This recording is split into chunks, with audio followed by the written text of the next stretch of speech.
दोडामार्ग तालुक्यातील घोडगेवाडी कोनाळ कट्टा पुलावरून एक महिला आणि लहान मुलगा वाहून गेल्याची एक दुर्घटना घडलेली आहे।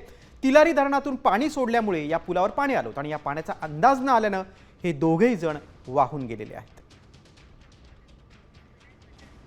आपण अधिक माहिती घेऊया आमचे प्रतिनिधी विनायक वंजारे यांच्याकडनं। विनायक, या दोघांचा काय शोध लागलेला आहे का, काय सद्यस्थिती आहे? तर आता काही वेळापूर्वी ही घटना घडली आहे।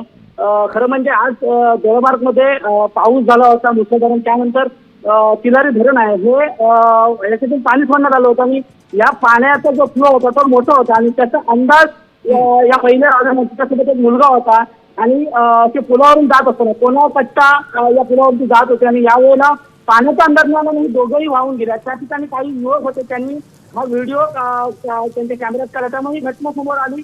अन्यथा हे समजलं सुद्धा नसतं। आता सध्या त्यांचा शोध सुरू आहे। अद्याप त्यांचा शोध लागला नाहीये, मात्र पाण्याचा जो फ्लो आहे तो मोठा आहे, त्याच्यामुळे अद्याप त्या विनायक, पण हे दोघे जण कोण आहेत, यांची ओळख पटली आहे का? कुठल्या गावचे आहेत ते रहिवासी?